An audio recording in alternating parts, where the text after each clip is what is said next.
สิได้จักนานอันนี้น้องไม้กะว่าสิเฮ็ดจักนานนี่ เรายุ่งสินะ สี่นานปัดคุดนานพักอีกนี่พอแห้งเนาะ เป็นสิงามอยู่บ่เบิ่งดินอันนี้นี่ครับ โอ้เป็นดินแห่ ดินแห่นี่แล้วมันปลูกได้อยู่บ่แหละ ปลูกลงเบิ่ง ลองเห็นลองเบิ่งเนาะห้องสังแก้วพดตัวส่วนล่างของโมเดลแมนดินแห่หรือวะมันเป็นดินทรายหรือวะ โดย ตัวส่วนล่างนี่ตัวส่วนตัวนี้นะพี่น้องเบิ่งได้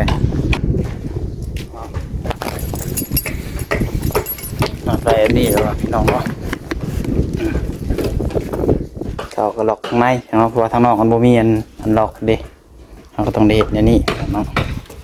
เอาไว้แบบนี้คืนนี้ละให้ โดย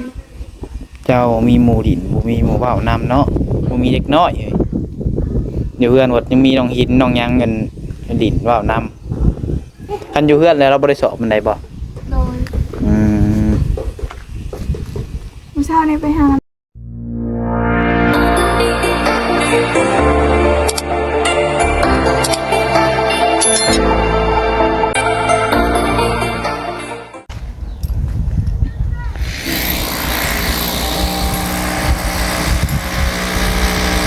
ครับทักทายสบายดีสวัสดีพ่อแม่พี่น้องทุกทีเด้อทุกคนก็คุมอองซูบอลวัดอยู่ฝั่งลาวฝั่งไทยและก็อยู่ทางต่างประเทศเด้อเลยเนาะก็ยินดีต้อนรับเข้าสู่ช่อง YouTube น้องปัจจัยชาแนลอีกแล้วเนาะมาพบมาพอกับน้องปัจจัยตอนนี้เนาะการน้อง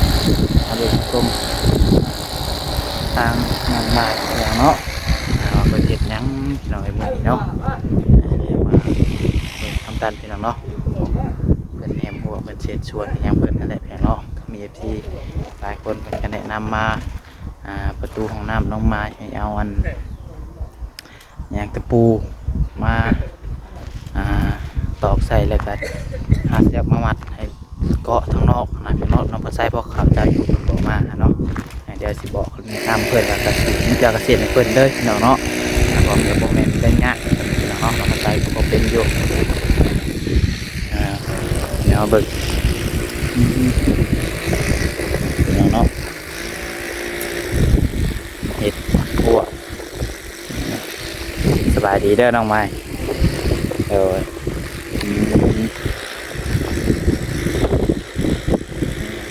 เอายังหมัดอันนี้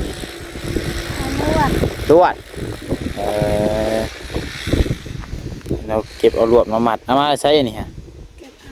เอา ถ้าเก็บมาแถวนี้นี่ โดย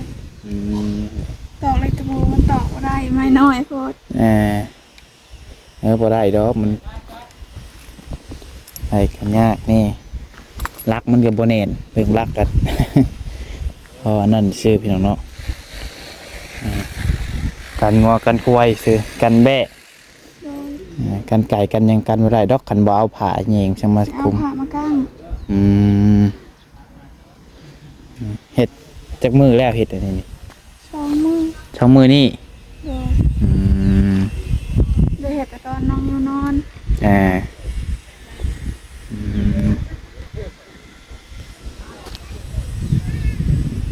อันเพิ่นนอนแล้วก็เห็ดได้อันนี้เนาะ โดย อันบ่นอนก็เห็ดบ่ได้บ่ มาก็ได้เห็ดหาก็มาได้หาหน่อไม้ ซันนี่ไปหาหน่อไม้ โดย ได้หลายอยู่บ่ บ่ร้ายเลยหน่อยเดียวไปกับน้องวีแล้วก็ตาพร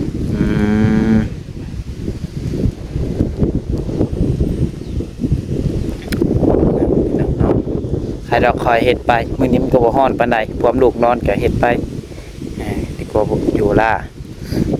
เห็ดสวนผักเหรอวะสวนผักเนาะรักเบิดเลย โดย ขุดแล้วหรือบ่สักคุม ย่างแช่น้ำไว้ก่อนมันแข็ง ถ้าสิไปตัดรักถาบ่บัดนี่น้อยจังไปครับพี่น้องเนาะหัวเพิ่นเนาะไปตัดเอาอยู่แถวแคมป์น้องลุงแก้วบ่มานี่ โดย ไม้ติ้วเนาะเบิ่งดูมือนะมือน้องไม้พี่น้อง มันติดยางมันติด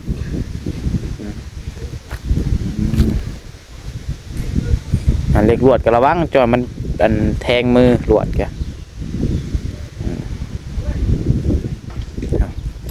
หัวเพิ่น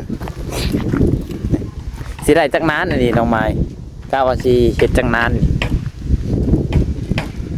เรายุ่งเสียนะ สี่นานปัดคุดนานพักอีกนี่พอแห้งเนาะ เป็นสีงามอยู่บ่เบิ่งดินนั่นนี่นี่ก็ เป็นดินแห่ ดินแห่นี่แล้วมันปลูกได้อยู่บ่เลย ปลูกลงต้น ลองเห็นลองเบิ่งเนาะห้องสังแก้วพดตัวส่วนล่างของโมเดลแมนดินแห่หรอวะมันเป็นดินทรายหรอวะ โดย ตัวส่วนล่างนี่ตัวส่วนตัวนี้นะพี่น้องเบิ่งได้เอาเบิ่งมันเป็นดินทรายที่ตัวนี้พี่น้องเนาะเพราะว่ามันเป็นดินแห่ได้ดินดากดินทรายเนาะมันก็ยังคล้ายกว่าดินแห่เนาะมีก็มีเล็กน้อยนั่นแหละพี่น้องเอ้ยเด้พอเพิ่นไทยเพิ่นจ้างรถมาแมคโครไทยจ้างรถนั้นฟอร์ดรถยังมาไทยข้างแน่ของเพิ่นเนาะอันนี้เพิ่นเอามือขุดเอากันแม่พี่น้องเนาะคอยเฮ็ดไปเล็กน้อยขี้งอบาดขุดนานอีกนี่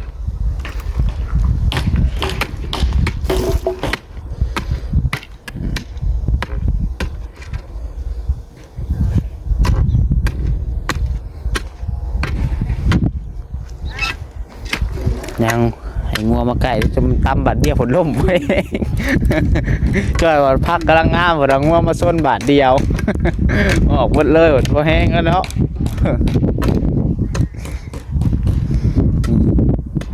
เคยเห็ดอยู่บ่สะ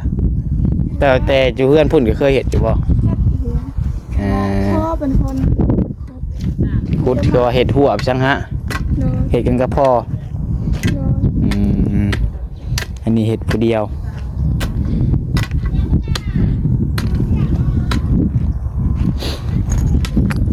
ไปเห็ดไปแล้วเนาะเบิ่งดินกัน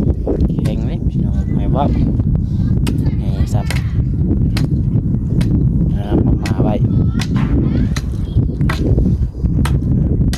แล้วก็ปลูกพักแต่ปลูกแต่พักมันไว้กินแล้วเขาพอได้กินได้หยาบย้อนพอบ่ได้ไปซื้อหมู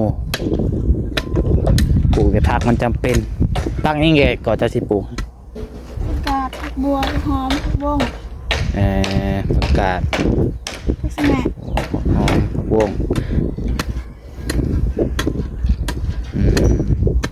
ผักเป็นตัวปลูกไว้ตัวมันจำเป็นตัวมันกินเนี่ยอะไรกินได้นี่คุมยังเกี่ยวตัวนี้ที่แรกว่าเสร็จแต่คานนี้บ่ โดย ที่แรกว่าเสร็จเอาออกแต่พอดีเห็นจูกระพัวตัวนี้เลย มันสิได้จากนาน2 นานเลยเนาะอันยับเอาไว้อีก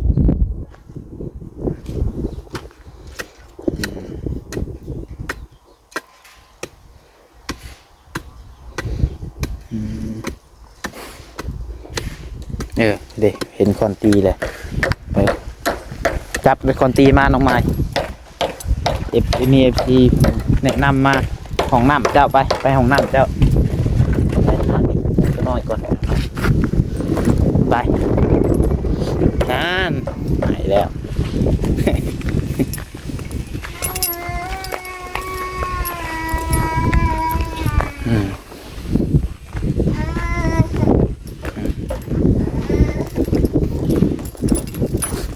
ยังบ่ทำได้แค่นั้นค่ะว่าจะ ห้องน้ำนี้เพราะน้ำมันบ่ไหลต้องได้ชะทุกมื้อบ่ FC เพิ่นว่าให้อัดเข้ามาห้องน้ำลูกก็หายเลยเนาะเวลาเฮามันบ่ได้เข้าเลยให้งับเข้ามาไว้ให้นะเนาะตอกเล็กตะปูชนิดพี่น้องเนาะแล้วเสือกมามัดเอาเสือกมามัดจอนี่ได้ดอกไม้ โดย นี่บ่เสือกหาเสือกแล้วลูกกันไหมมันหายฮะ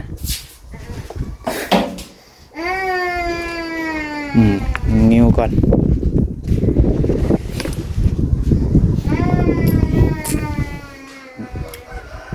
ต่อไปกันว่าจับเนาะ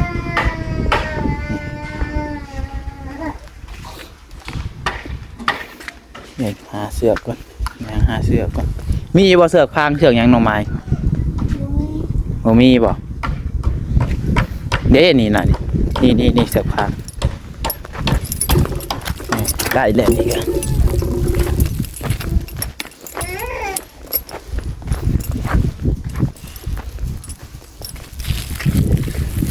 จับกล้องค่อยแน่ค่อยสิต่อก็ได้ที่ต่อนี่ที่คนนั้นแนะนำมาในนี้พี่น้องเนาะอะไร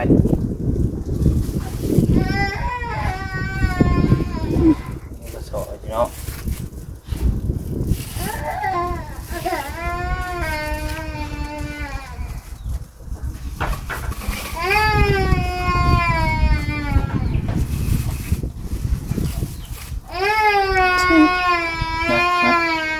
เอ้ยนิวกระสอบพี่น้องไอ้เนาะมันตื่น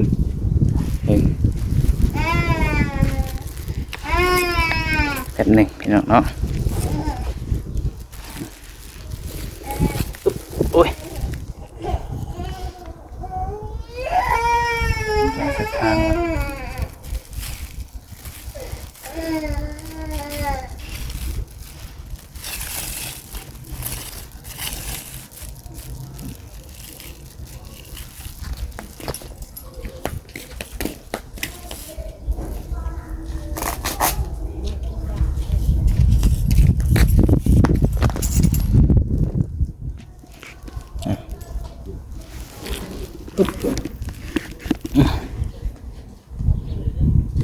ตั้งกล้องไว้นี่แหละเนาะ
นี่เหรอพี่น้องเนาะเขาก็ล็อกข้างในเนาะเพราะว่าทางนอกมันบ่มีอันล็อกเด้เราก็ต้องเด็ดเนี่ยนี่เนาะเอาไว้แบบนี้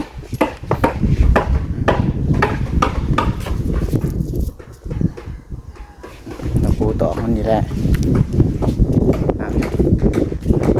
แม่เนาะอยู่ที่หายกันนอนแต่โดนแล้วบ่นี่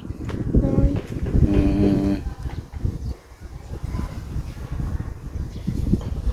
เพิ่นแอบบ่มาอยู่พี่เลย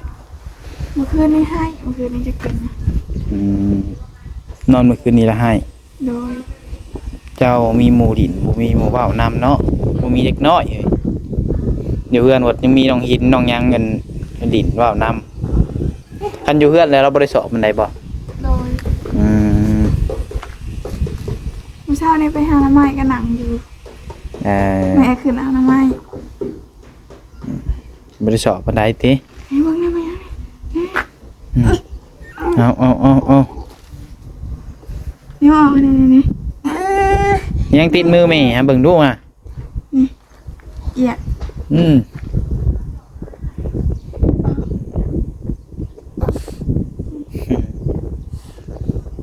ทานกินข้าวแล้วบ่ซะ กินแล้ว นอนแต่ละคืนก็บ่ได้เป็นหยังว่าบ่ได้ยินเสียงวิชังแล้วว่า นอนยัง นั่นเป็นหยังแนมเป็นหยังก็เอิ้นบอกทางพ่อแก้วเพิ่นเขาเอิ้นหาเขาน้องจ้อยเด้อ โดย ยันว่าญาตินี่เงินเกรงใจเพิ่นอยู่บ่ บ่ มีหยังก็หากันโลดมีหยังก็ นี่แม่นี่อะไรมันตายอยู่นี่นี่ตรงนั้นนะ นี่เรียกก็บ่ได้คะแนนพี่น้องเนาะสอนอันนี้นี่ถ้านอนหัวเอ้ย ใช่ไหมสิตัว เจ้าน้องหอนก็ใส่เป็นอยู่แล้วว่าบ่เวียกซื้อมาให้ฮะ เป็น น้ำมาไปเอาน้ำไปใช้ต้ม ไปคอน้ำมือน้องจ้อย เพราะว่าเพิ่นยังบ่ได้ซื้อมาให้บ่ โดยว่าสิไปหาเอาอยู่น้ำสางกับมันบ่เป็นกิน มันเป็นแนวใดน้ำสางเด้อ มันด มันดำอะไร ำโดย ตะกี้กินน้ำสางบ่ โดยบูมันยังลง กับจักว่ามันสิฮอดอันยามอันนี้แหละมันดำบ่ โดย มันกินได้อันประมาณจักเดือนน้ำสางอะแต่ละปี กินได้ทั้งแรงทั้งผล ทั้งแรงทั้งพล โดย โอ้เบิดปีเลยว่าง่ายก็เนาะ โดย แต่ว่าอันนี้มันดำแล้วมันกินบ่ได้ เราย่างผลถ้าว่าฝนตกแล้วเจ้าไปซะ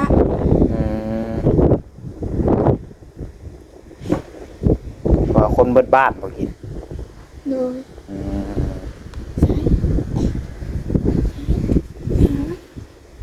ไปสิเนี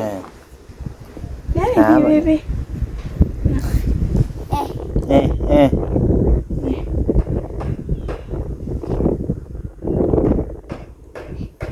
ไป สิเพิ่นว่าเวลาลูกสินอนก็อาบน้ำให้ลูกก่อนแน่เพิ่นว่ามันจังนอนสบายมันจึงอยู่สบายมื้อหนึงอาบน้ำให้เพิ่นจักเทื่อมื้อหนึ่ง บางทีก็ซ้อมเพื่ออาบดูลายแบบเป็นวัดเป็นไอ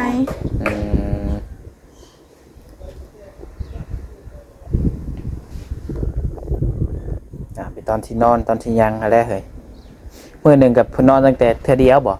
โดย ตื่นแล้วก็ตื่นเลยค่ำจังนอนมาอีก โดย กลางคืนก็ยังบ่ได้ตื่นบ่ ตื่น2-3เถื่อ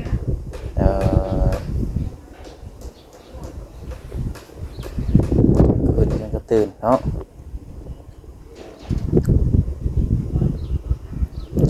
เราขอโทษนำเวลาอันปวดนี่ปวดยังกลางคืนนี่ก็กล้าลงมาอยู่บ่ บ่เคยเนี่ยกลางคืน บ่เคยบ่ บ่ โอ้ยดีแล้วคันว่านั้นมีแต่กันตอนสินอนแล้วก็มื้อนี้เราจังขึ้นไปนอน โดย บางคนนี่ห้วยพี่น้องกลางคืนนี่2-3เทื่อได้พี่น้องเนาะบางคนนี่ว่าผู้หญิงผู้ชายพี่น้องเอ้ยดึกๆนี่ก็ลุกขึ้นมาเหี่ยวพี่น้องบางคนถามน้องไม้เพิ่นสิซื้อยันดอกเพิ่นนั่นบ่กล้าลงมาหาพี่น้องเนาะกลางคืนนี่มืดไปเลยบ่น้องไม้ โดยผู้พันแล้ว เนาะ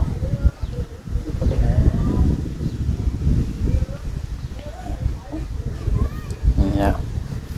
มีแต่ประวันนี่แหละพี่น้องพอน้องมาเพิ่นก็เรียกบ่ได้แหละบัดนี้เนาะลูกก็สอนแน่ไม่ได้ลูกนะครับก็ขอเฮ็ดไปเอาโอเคพี่น้องเนาะมีแต่ว่าสู้ต่อไปเด้อน้องหมายเด้อ โดย